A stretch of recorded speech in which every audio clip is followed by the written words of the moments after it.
What does it mean to you to be an Appalachian? What a blessing that I was offered for my lifetime.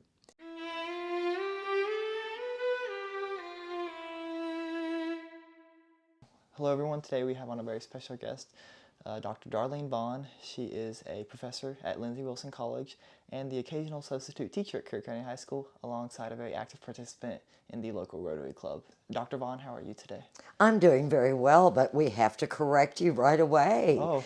And not in a bad way. I was employed by Lindsey Wilson College out of Columbia, Kentucky until earlier this year when I returned to clinical work for my local community. I see, I didn't realize that. Well, congratulations. Thank you. Moving back, that's exciting. I guess we'll start there. Why did you leave education? In a career spanning around 40 years of dealing with humanity in their troubled times, I found that the privilege that a lot of college students expected didn't fulfill my soul in the same way as helping people reestablish their lives. I felt I was an effective clinician for years, but I felt like I was also a very effective educator. But there's a lot of pressures in higher education for faculty to perform beyond the teaching role. And it just was not fulfilling. Why did you decide to return back to clinical supervision or counseling rather than retiring? Because Creator made that decision for me. About a year and a half ago, I had the opportunity in a faculty role to interface with a local provider of substance use services. And most of the latter part of my career has focused around the substance using population and intervening with them. And so it just was kind of interesting how we kept running into each other at social events and that sort of thing. And I began to understand that I was unhappy in a faculty role, and maybe that would be an opportunity. So I'm a prayerful person. A lot of us here at Appalachia are. And through that prayer, felt a divine push to look further into those opportunities. And so I began to interact with the provider, and went to them about maybe a weekend work. They had some weekend things showing up on their career board, and so I went and talked with them, and when I did, they said, well, that's a great idea, but we'd like to talk with you about something else. So as we began that conversation, I understood very deeply that Creator was working in my life. I truly believe that God will do for us what we cannot do for ourselves. And I was having a difficult time making the decision to leave academics, but indeed it seemed to just kind of be placed in front of me that I could make the change. Yeah. So can you talk to me a little bit about your specific job duties now? Oh, absolutely. I'm in a clinical role for a local residential program serving adults who have substance use and co-occurring issues. So I am not involved in the intake process, so I'm not talking to people, getting them to come in. But once they get there, I might do an assessment, I might help with a treatment plan update, I might do a lot of group facilitation, some individual counseling, crisis response, those types of things. I'm hired as the intensive outpatient program manager. And so we're still building that concept. And until that concept is realized, I'm filling in and kind of playing a floater role clinically. And is this at a nonprofit? No, this is a for-profit organization that has 2 residential sites locally. Okay. There's a similar effort going on within Hillsville at the Recovery United Yes. group. Are you involved with that? I actually, as a Rotarian, was able to go and provide food for their meetings. Yeah. So I'm not officially involved, but I have acted as a consultant for their program manager. Can you talk about, you've mentioned substance abuse extensively so far. Can you talk about the mental health needs of Appalachia and how they differ from other areas within the country? Absolutely. In the origins of the country being settled, people who came into this part of the country were often from Ireland or Scotland, England, and a lot of those individuals, and there's a lot of literature around it, a lot of those individuals brought their livelihoods with them. So these were farmers, they were warriors, they were millwrights, a lot of different things. But one thing that they brought kind of collectively was the ability to make alcohol. So the origins of Appalachia are actually pretty fluid, if you will. A lot of alcohol was created in these hills and actually continue to be created now a little more legally than it used to be, of course. But there's a book that I'll refer your listeners to called Cunningham's Apples on the Flood. And Apples on the Flood is a look at the countries of origin that ended up settling Appalachia and how those people interfaced and interacted. And in there, it reflects that liquor making capability. So our very origins are those of addictive behavior. So lots of alcohol consumption over time. Right.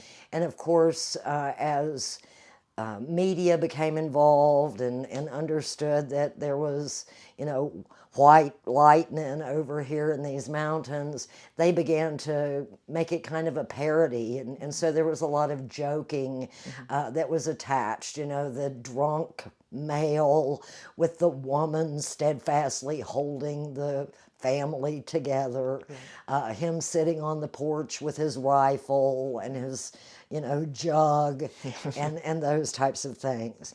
And so that became kind of a moniker for us in Appalachia. It kind of was the descriptor that we were backward and lazy and unkempt and uneducated and incapable, and underneath all of it, we were drinking too. Right.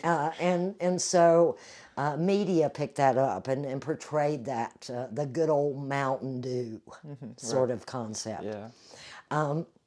Unfortunately, with the social challenges that have always been present in Appalachia, we were an isolated enclave over and over again in different communities. Right. And so we were slow to come to the education that you might have found in the Midwest, that you might have found in the Northeast. And so we were holding on to the traditions.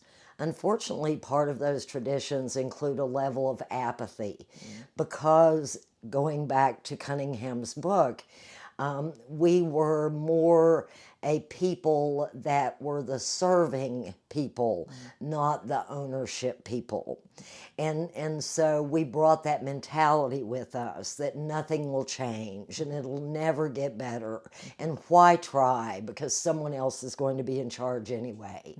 And so we now find ourselves in 2024, and we are as educated, we are as capable, but we still have that moniker kind of hanging over our heads. And so that is a difference that we bring to the table kind of genetically, I think. Sure. Unfortunately, in our current and contemporary times, drug addiction has become more of a norm than the exception in Appalachia. There are complete communities that are almost devastated of a section of their population, maybe ranging in age from, 25 to 50. And those people have died of opiate use primarily.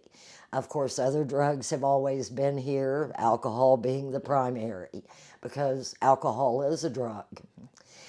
It does the very same thing that other drugs do in the limbic system of the brain. It changes it. Right. And with continuing use, changes it with some permanence. And so it's important to understand that we as a people bring with us some vestiges of historical past, deep historical past, that are still something that we're defined by and that we have to rise up against as educated individuals. Yeah. Well, that was a very in-depth answer. Thank you.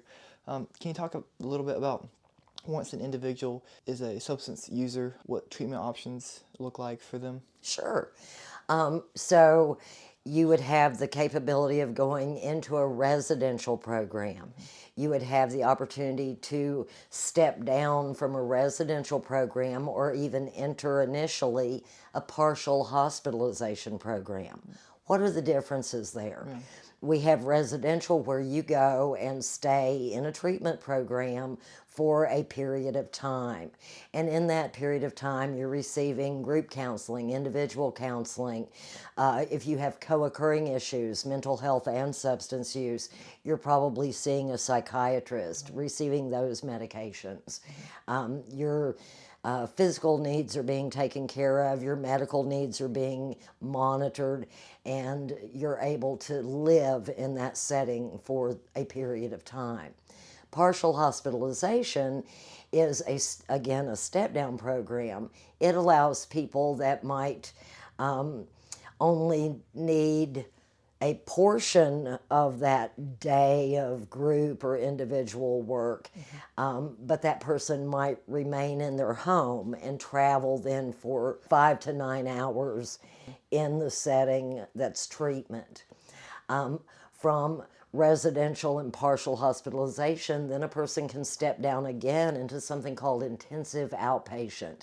Intensive outpatient is required to meet anywhere from 9 to 19 hours a week.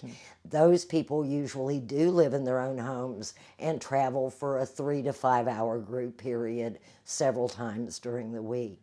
From that, an additional step down, just outpatient. Outpatient's going to be where a person's seen weekly, usually for about an hour. There are other complementary services that might be provided as well.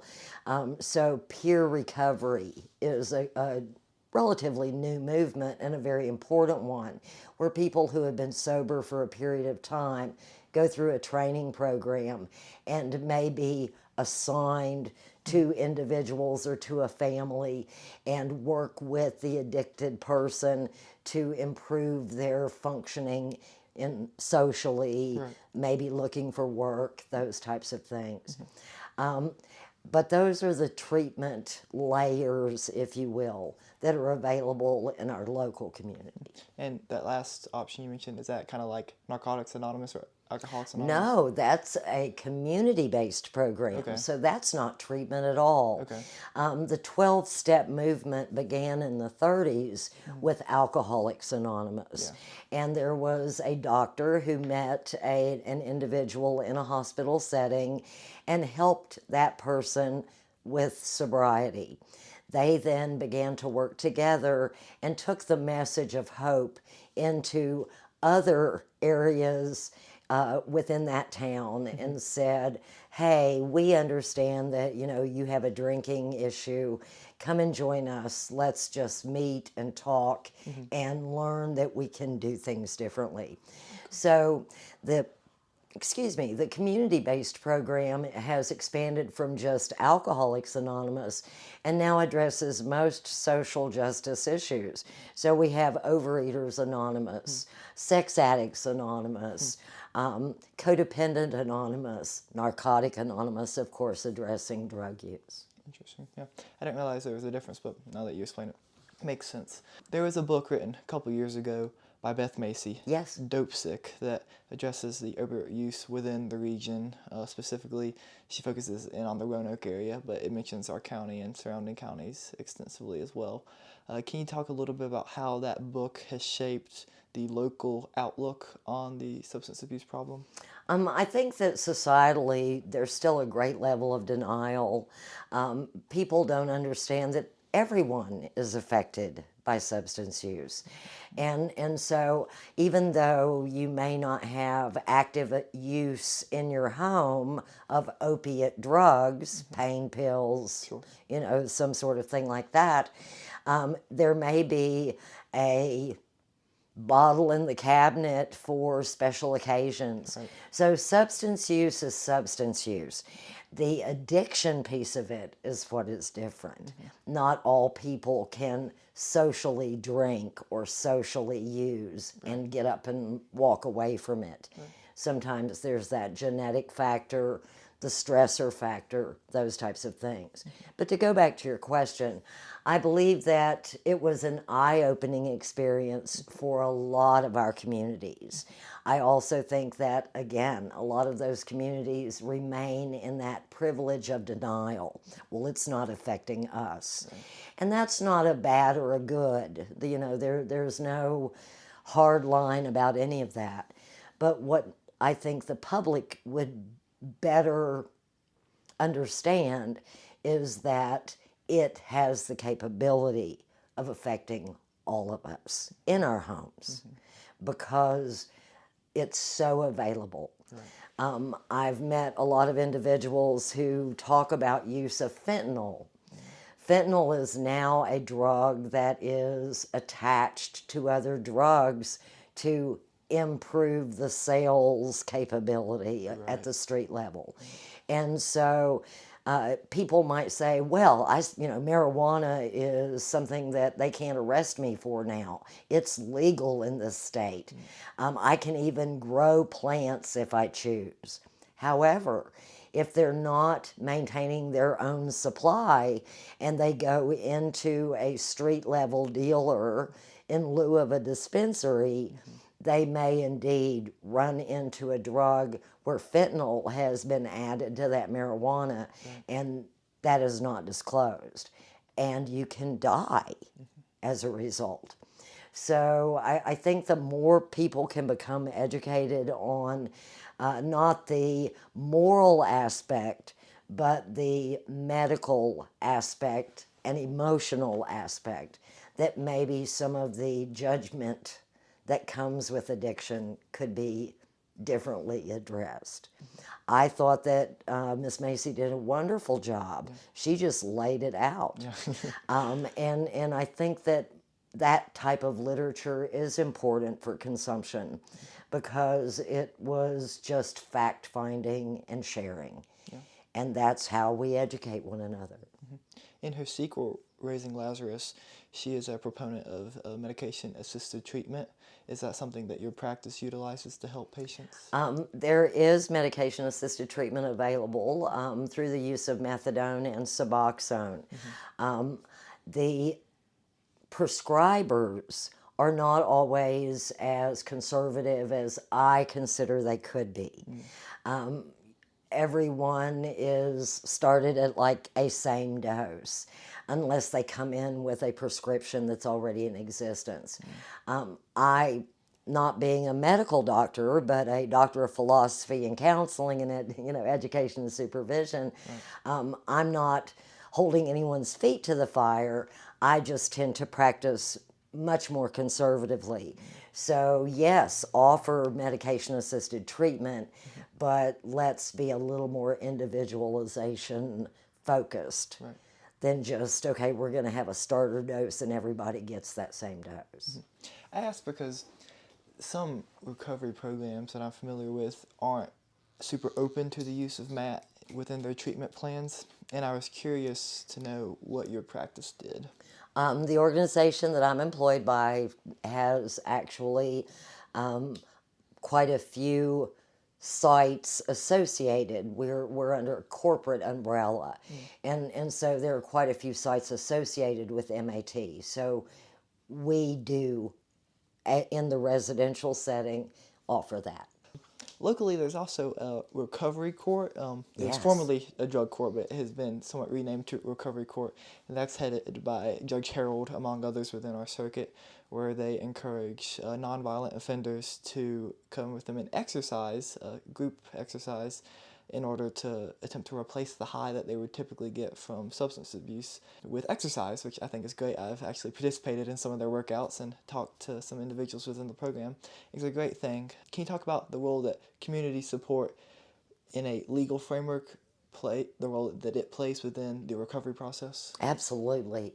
For many, many decades, drug addiction was treated as a criminal affair. It is something that if a person engages in one time or many times to form a habit, and again, individuals respond to drugs differently. But instead of the old cuff and stuff, lock them up forever, or prosecute them to the end, our local community has decided to work with individuals, helping them to formulate that they have options. And so drug court, recovery court, allows people the understanding that they have a choice. They may continue on the same road, and yes, eventually they're going to go to jail and stay there for a period of time. Or they can engage a recovery process that it probably includes counseling, probably includes maybe the peer support, probably includes some exercise, some education, lots of different pieces. They bring that option to individuals. And what I've seen are the individuals that buy into the possibility of change, often with these legal charges, can turn their lives around and become very productive citizens. And so it's heartening, it's a warm fuzzy for me to know that not everyone's going to continue to believe that they can't change, that no one cares, because it's immensely important in the treatment process to help people understand that they're worthwhile and that their effort's the one that counts, with the support of others. Right. Can you talk a little bit about the difficulty of becoming sober? Sure. From several perspectives, actually, one of my own. So when an individual has an addiction issue, they are ostracized, usually, within their own families. Bad. Why not? Why can't you change? So there's a lot of blame shifting and outright abuse, verbal, emotional, directed at that person. And rightfully so, because here's a family functioning, left, right, everybody's doing what they need to do until this person falls off. Right. And so it's a shock. It's an overwhelmedness that a lot of non-using people can't even fathom. They can't even relate to it at all. Why do you do this is a common question for a family to ask. Often the person who's using didn't set out to wreck the family, didn't set out to find some legal charges, didn't set out to lose their job. They were looking for relief of stressors. And those stressors can definitely, again, be attributed to that individual and what they're experiencing. So what are some stressors? job inadequacy as far as pay, job availability not being there because many of our resources have been outsourced, even out of the country. Yeah. And so here in Appalachia, that outsourcing occurred certainly with furniture manufacturing and every other manufacturing field that we had going on. Textiles went somewhere else, et cetera, et cetera. And so that lack of ability to be a contributor does things to a person's psyche. It really breaks down that good confidence in myself. And so as the individual experiences this, it's not usually just one loss. So we have lost maybe our livelihood. We aren't working the same type of job.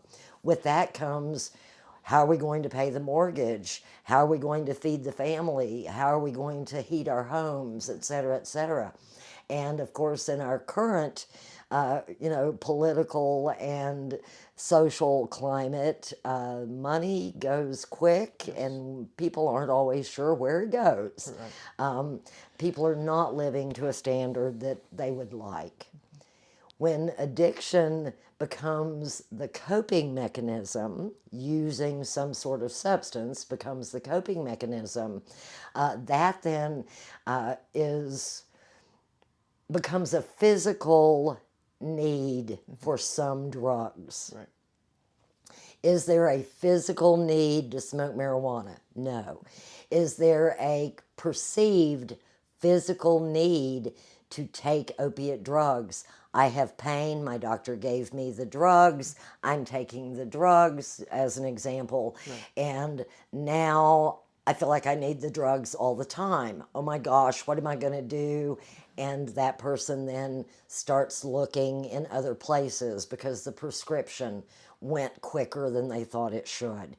And so as all of this builds on a person, then they get a case of thinking that goes way south, way hard. Right. So what does that mean? It means that they give up the possibilities of change. So this is what's going on right now. I might as well have another drink. I might as well take another pill. And for those opiate drugs especially, and alcohol's a second on that, it does become a physical perception. I have got to have it. Right. With long-term alcohol use, the person does have to have it in order for their body to not shut down. Right. Yeah. With opiate drugs, no. The person feels like they're going to die, but they're not going to have the same response as they would in drinking alcohol. So the addiction process, again, is very individualized, but it's often driven by a loss of hope. It's often driven by a loss of resources that were probably presumed to be ongoing forever. And yet something changes, something shifts. We don't teach in the family unit, in many families. We don't teach alternative coping skills. We do as our parents did until we learn to do differently. We do as Grandma showed us until we learn that there are other options. And so the go-to a lot of times in our Appalachian communities is to, let's do a substance, let's drink, let's smoke, let's take a pill, let's snort this or that. And that's going to help. Unfortunately, that's a lie. It doesn't help. And in fact, it creates many more issues across time. Yeah. Unfortunately, I know several individuals my age who have overdosed. One question I did want to ask you is how substance abuse differs at the teenage or adolescent age versus the adult, maybe middle age. Great question. In our adolescent years, between maybe 11 and 16, there's a period of brain development. And in that period of brain development, lots of things come online. So think about, we'll start at childhood. We'll start at toddler childhood. So little bitty kids. That little kid, if you've noticed, the 2, 3-year-old is busy all the time. And they have many questions once they begin to talk, and they need to experience many things. So they touch, they taste, they jump, they climb, they run. And so the brain is coming online at that time. It's called brain plasticity. The brain is coming online, and they're really getting that physicality, strength, and capability. The brain doesn't particularly go dormant because then the child enters school, continues to learn. They're, able to learn at pretty fast rates, lots of different material, and they're able to retain that material. But hormonally, the brain kind of does go dormant during that early school age time. By the time kids are hitting middle school, those hormones are beginning to change again. And of course, it's just development. So in middle school, people are, their voices are up and down, especially with young boys. Yes. The girls are beginning to develop physically. The boys are beginning to develop physically, and they're beginning to notice that of one another. That hormonal shift that we see physically is going on behind the scenes in the brain as well. And so the brain from conception develops from the back to the front. So the first thing that happens is that spinal cord and the cortex in the back that helps the heartbeat and the body breathe and all of that sort of thing.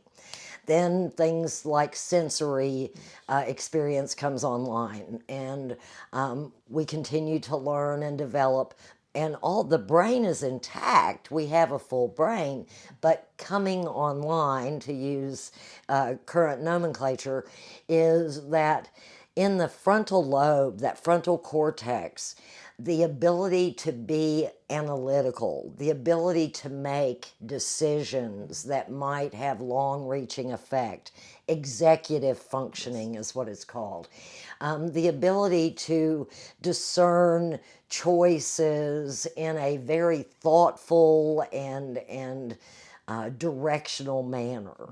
That comes online in that adolescence period. And usually, although the body grows until the early 20s, the brain online stuff is usually pretty tied up by about 19 years of age. Not to say that college students don't learn new things, but the intensity is pretty much over. The ability is still there, but the intensity has lessened.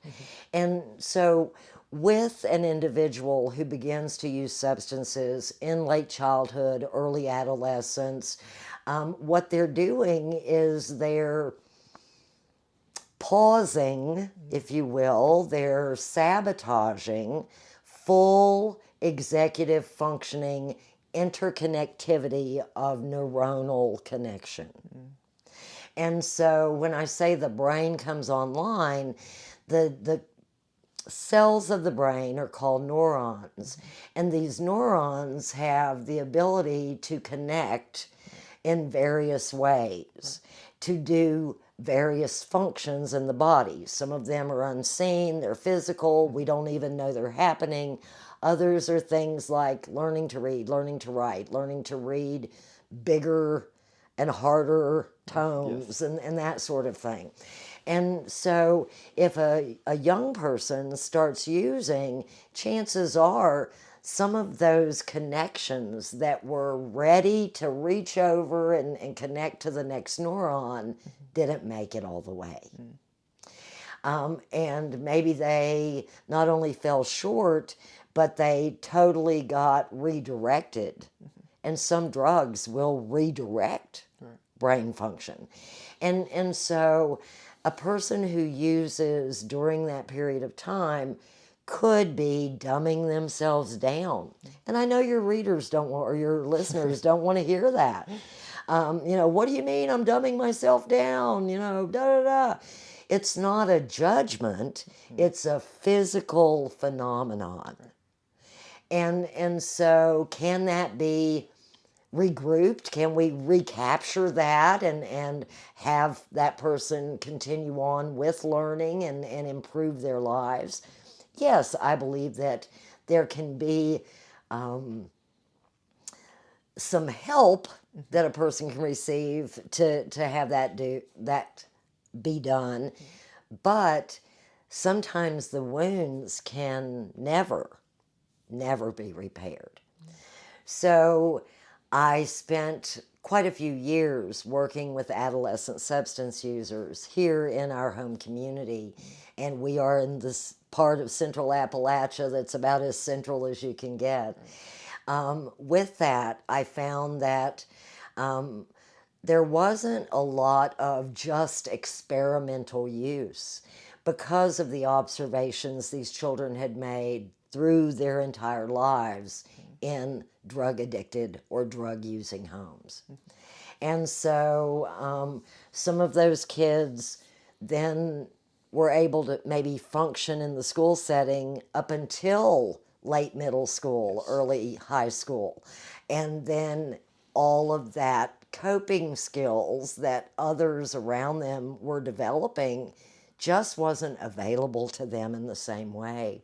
And so counseling was indicated, or maybe a removal from a setting of public education into a specialized school, still publicly funded, of course. So a variety of things could happen. But drug addiction in childhood and adolescence, although many of us from the 70s here in Appalachia were experimenting and became addicted and did all kinds of things. A lot of people in my high school experience were also users. Right. Again, in Appalachia, we're slow to make change. Sure. And so were some of us dumbed down by our actions and behavior? Absolutely. Did others of us get it together and be able to go forth and, have the white picket fence and the 2.5 kids and, a pet? Absolutely. But for some of us, the injuries were great. But we can't just blame addiction, because in a lot of our homes in central and other areas of Appalachia, and unfortunately throughout the world, we have complex trauma. So people have traumas. Maybe a family broke up and, a parent moved out of the home. There was a divorce. That's a trauma. Not having your needs met in infancy can be a trauma. So we can't say, was it the chicken or the egg? But trauma, especially in Appalachia and in other impoverished or marginalized communities, that's going to play a role every time. I think you're definitely right. A lot of the use that I've seen is self-medication and not, there's some experimentation, but a lot of it's just people wanting to help themselves. And it's really sad to see. Yes.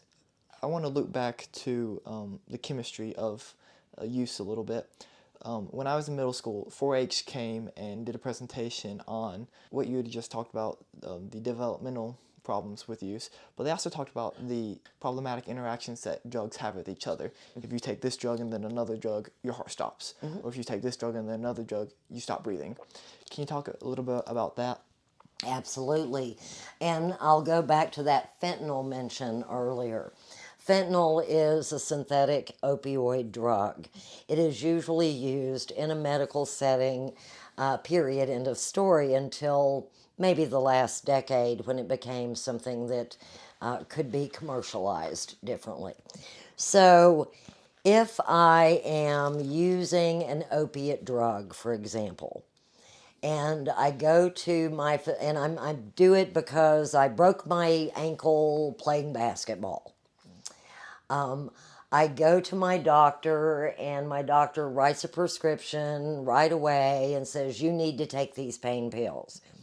He doesn't often, he or she often does not then talk about the addictive properties of that drug, or whether or not you need to keep a 4 times a day regimen, for 3 weeks. Because pain and pain medication actually go hand in hand. If I have pain and I take the pain medication as it's usually prescribed, and we'll say 3 or 4 times a day, right, my brain gets really used to that relief. Yeah. Unfortunately, in the limbic system of the brain, which is the central part of the brain, you have the controls for pleasure, pain, reward, and emotion. Pleasure, pain, reward, emotion. So I hurt my ankle. It's really achy. OMG. Don't know what I'm going to do. I'll take my pain pills. Unfortunately, pain medication is not something that, in theory, is a lifetime use thing, theoretically. It's not that. So it's supposed to be for the episode of injury, and then a person should be able to go on with their married life. Unfortunately, these are some heavy-duty narcotic drugs. And given to a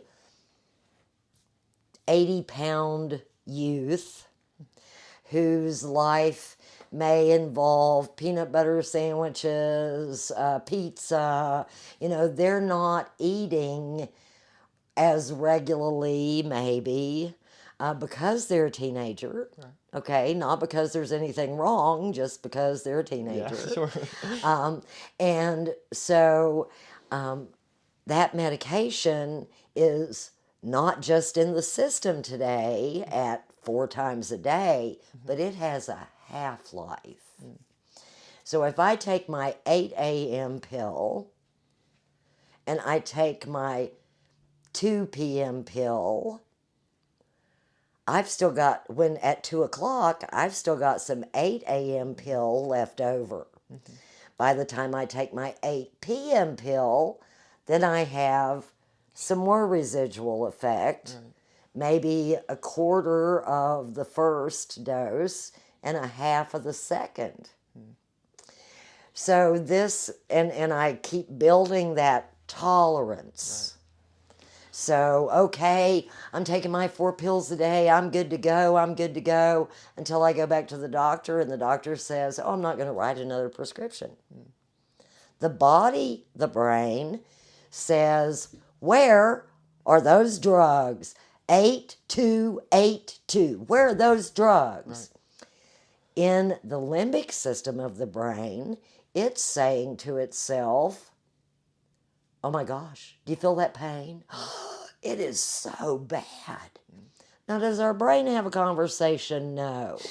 But what's happening is those neurotransmitters, the chemicals of the brain, got captured and kind of sedated, if you will. The natural chemicals of the brain are now sedated because we've been interjecting this different chemical in. So it's going, well, I'm not supposed to work because that guy's working for me. And so just to look at how addiction can happen in a person, that's how that starts. So now, not only do I have natural healing pain that will minimalize with time, what I have is a natural pain complaint exacerbated by the brain going, you're really hurting. So the brain has been sabotaged, if that makes sense. So now I've got that going on. So I go to the doctor and I'm going, I was sleeping good while I was taking that medicine. You told me I couldn't take that medicine anymore, that you weren't going to write that prescription to just take ibuprofen, which will assist with the pain. But now I'm not sleeping good. So the doctor might write a prescription for a benzodiazepine. Benzodiazepines are emotional controllers. However, many practicing physicians will write that benzodiazepine prescription for sleep. That should only be taken no more than 10 days, but the doctor doesn't say that either. And am I saying doctors don't educate us? I guess I'm saying that. And I'm saying it pretty loud. Because as a consumer of medical services, most of us depend on that person to take care of our needs. Yeah. And we don't not anticipate that we have everything we need there. Most doctors see us for 10 or 15 minutes max. And they're wanting all our information while we're in there, and they're writing a prescription or not and walking out of the room. Yeah.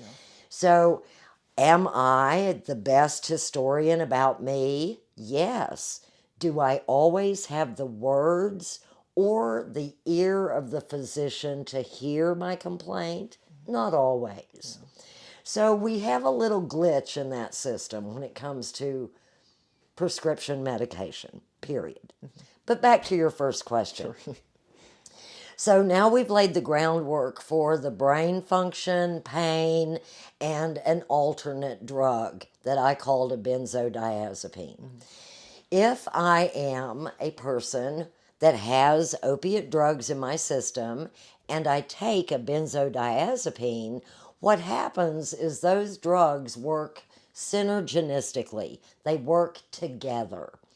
Both of them are central nervous system depressants. And what do I mean by that? Do I have a sad central nervous system? Not at all. What I have is a nervous system that's working at its bare minimum. So I take my opiate pain pill and my heart rate drops. My breathing becomes more shallow just because of the medication. Now I can't sleep, and the doc wrote me that prescription for a benzodiazepine, Xanax, Klonopin, Ativan, Valium. And I go, sure, I'll take that pill, but I took my opiate earlier. Let's remember that. So I took the opiate earlier. I now take my benzo to go to sleep, and that's going to work in tandem right along with that opiate drug. So now, say I had a 2% drop in my functioning with my breathing, my heart rate, with the opiate, now I might have a 5 to 10 degree impact on my breathing, on my heart rate. So I have both pills in my system and I have slowed down. My heart is beating much slower. My respirations are not deep respirations. They're very shallow and almost non-existent. Now, I'm going to a party. I'm feeling better. I took the opiate earlier, so my pains, and I took the benzo because it kind of takes the edge off. And now I'm going to a party, and guess what my friend hands me? A beer, a mixed drink. All three of those drugs act in synergy with one another. They're all doing the exact same thing, depressing my central nervous system. So yes, I might die just because my brain forgot to tell my lungs to take another breath. Yeah. I just assumed that there was some sort of chemical reaction and then a substance forms and causes a clot or something. Not at all. I didn't realize that things just slow down. Yeah. If you take a stimulant, does that reverse the effect? Well, not particularly. because that stimulant, it's according to where we are in that process of everything working together. That stimulant might shock my system and create a heart attack. That stimulant might wake me up and then I'm grumpy too or something. That stimulant might, wake me up a little, but I'm still drooling on myself and, not functioning well. So, again, with street drug use, and most of our drug use in Appalachia is street drug level, except for those opiates or those benzos. But if we're talking about a stimulant, it's usually not an ADHD medication. It's usually not a prescribed stimulant of some sort. It's usually bathtub meth or, who knows what meth sort of thing, because in the whole methamphetamine world, there's something called shake and bake where you can create it walking down the street with a water bottle and all. You just got to keep shaking it. There's other processes where you have to cook it down. And if the air shifts in the room and you're using phosphorus, you could explode. I mean, there's lots of pieces to this. So no simple answers, unfortunately, to some of your questions. So would the stimulant drug help? The jury's out. That individual, we don't know. Right. And of course, I haven't even began to talk about, are there confounding issues medically that are not even identified yet, or that the person isn't acknowledging because they're in active addiction. Part of the work that my dad does is prevention. Can you talk a little bit about the role that prevention plays within informing communities about the dangers of substance abuse and use? I think that a lot of the education has been fear-based and law enforcement promoting that, this is bad behavior and wrong people and that sort of thing. I see a change in that probably over the last 5 years to where there is more of a true education occurring. And it's occurring with children in elementary school. I don't know if you were part of the DARE community, but DARE is a really good thing. Unfortunately, with a lot of addicted families, they're poo-pooing all of that, and the kids are in a real quandary. They find themselves in the conundrum of, should I tell on my parents? Are my parents bad people? Sort of thing. So I think that more could be fleshed out around just helping children ease their own mental states around some of that thing. But the more education people get and better informed that they are, the improved decision making is just a natural occurrence. So instead of saying, sure, doc, write me any prescription, through the prevention efforts, I believe that people are now able in a lot of communities to go to the doctor and say, well, what about this? What about that in relation to this drug? I think that communities are more aware in general that there are dangers to some things, and that it's important to, know what people are doing for themselves, to themselves, sort of thing. Children are the people that will continue the lineage, and so informing those kids just helps build a more informed society. Now you've got people in my age group, and I'm in my mid-60s, so you have people in my age group and up that are still of the mindset, and probably some younger too, that are still the mindset that if you do drugs, you're a bad person. And we're not going to get them off the moralistic tip. But the more education that is out there, like the TV commercials that we're now seeing that certainly weren't part of my reality at an earlier part of my life.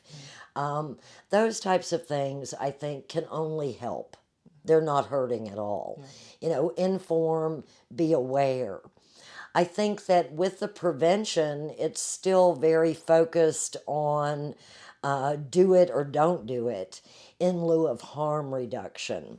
Harm reduction is very important, especially to the less informed population or the younger population, because especially with youth, there's a lot of impulsivity that occurs in adolescence and childhood. It's just part of development, and that's, people are impulsive.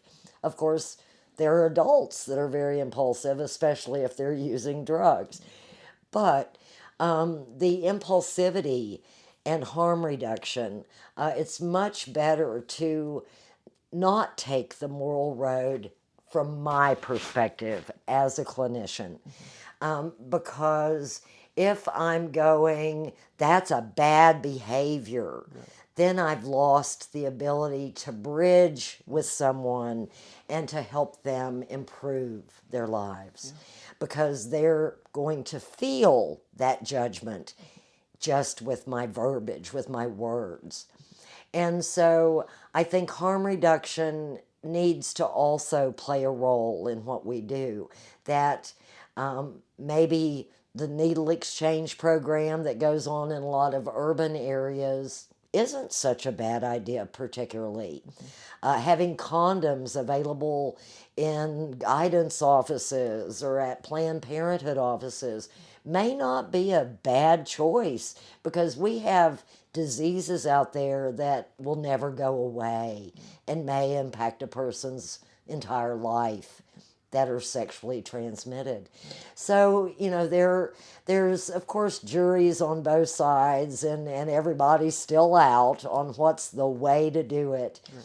But to have open-mindedness, to be willing to take others' perspectives into consideration, to stop morally demeaning circumstances and begin to want to improve the world through our individual communities. Right. I think that those prevention efforts are a good start, and yet we still have a long way to go.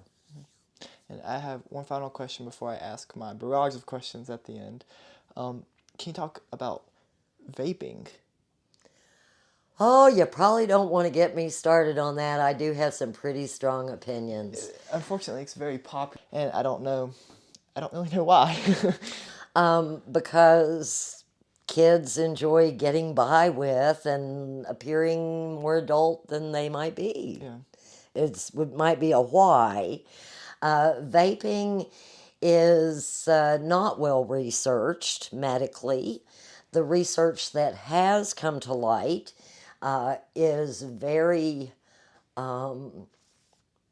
scary for the developing lung.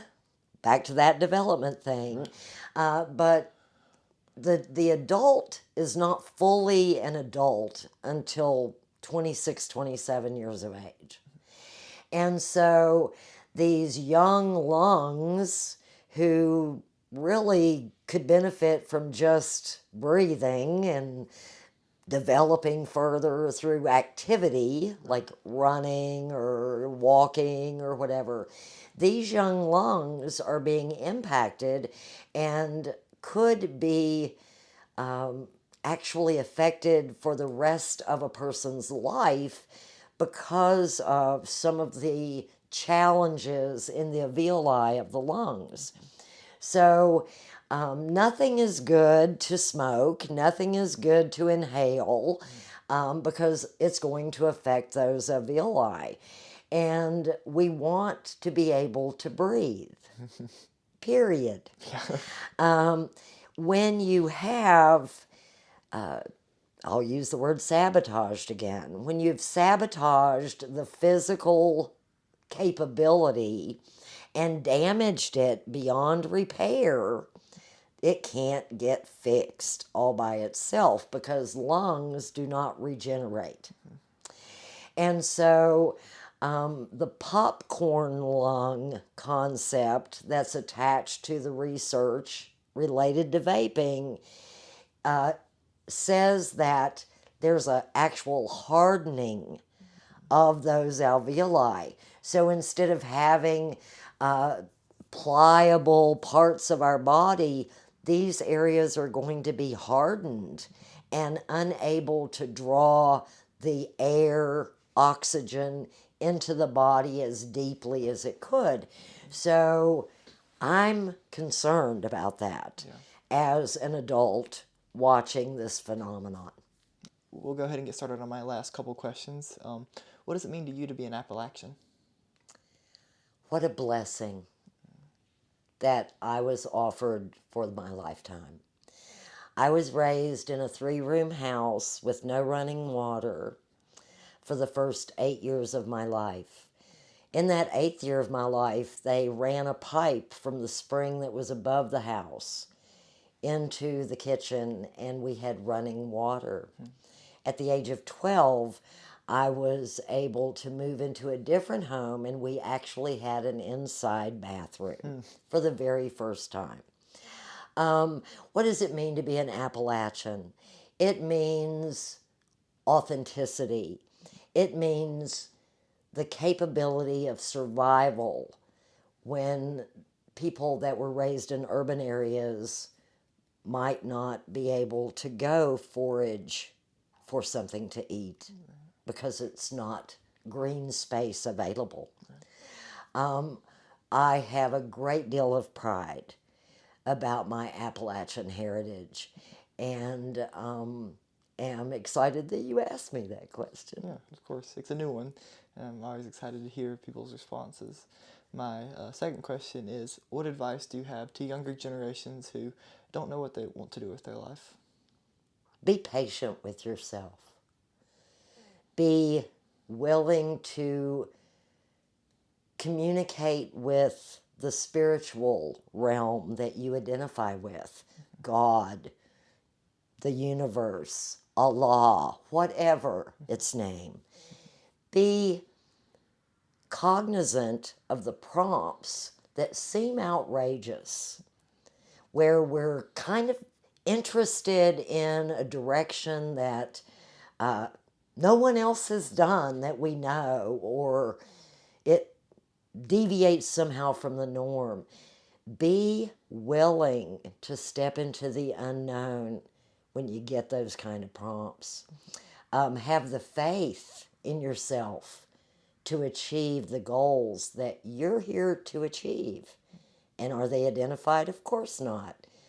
Purpose may be a last thing to be understood. Other advice, love yourself first. You can't love outside yourself fully until you have you in hand. Be willing to learn for the rest of your life. Be curious and be open to opportunities that, again, may seem far-fetched. Excellent. And my final question, and it's a little bit of a cliche, but that is, what is the meaning of life to you?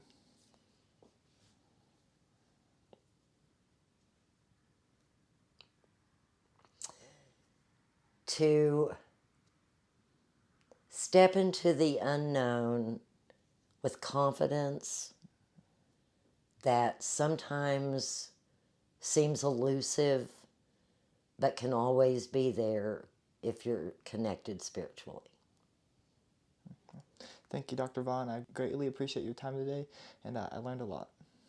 And I appreciate being asked to come. Thank you so much, Ethan. Thank you.